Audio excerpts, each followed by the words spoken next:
Good day, I'm Stephen McHugh, and this is your JIS News for Friday, April 6. Prime Minister Andrew Holness says major shifts are to be implemented in the education system to create a pool of workers who can drive economic growth and national security. I didn't think 10 years ago that the problem we would have now is that we don't have sufficient trained labor. The truth is that we have industries that are growing at a faster rate that we can supply them with labor. He says government has taken a strategic policy decision to place major focus on education this legislative year, particularly in the areas of technical and vocational training. Mr. Holness was speaking yesterday at the celebration event for former principal of Spalding High School, Alphonsus Davis. Today's guest of honor epitomizes the spirit of dedication to this country. He is an educator who has gone above and beyond the call of duty for our children. Within 12 months, vendors and customers who use the market on Hodgson Street in Port Maria, St. Mary will have access to a new and upgraded facility. This follows the signing of a $56 million contract yesterday to replace the old structure. Local Government Minister Desmond McKenzie says the work should commence shortly after a groundbreaking ceremony in 2 weeks' time. Port Maria is critical, very critical.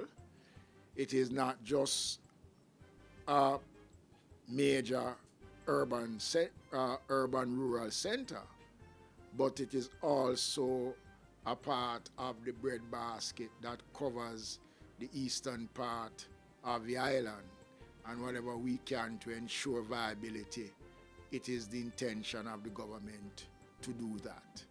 The new market will accommodate 55 stalls. Port Maria Mayor Richard Creary says areas in close proximity to the existing market have been identified to house the vendors during the construction phase. The Energy Minister this week unveiled IGL's 3 tractor heads, which are powered by LNG, the first in the island.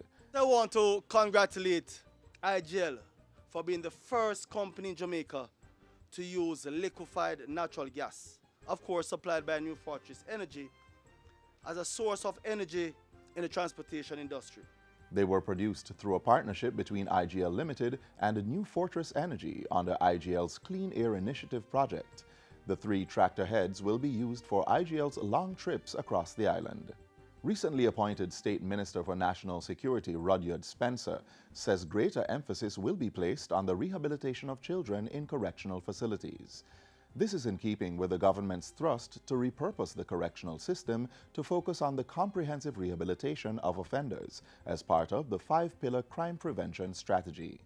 Speaking Thursday during a meeting with officials from the Department of Correctional Services, Mr. Spencer said no effort would be spared to save juvenile offenders.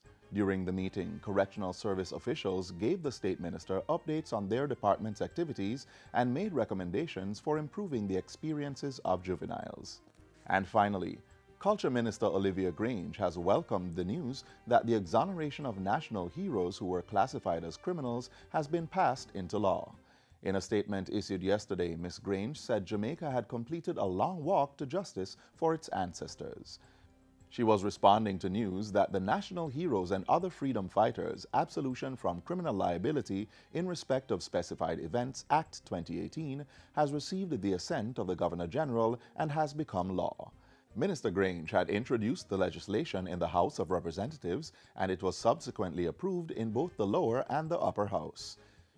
She says the law helps to bring closure to a painful chapter in history by recognizing our heroes and freedom fighters for who they really were and restoring their dignity in the records.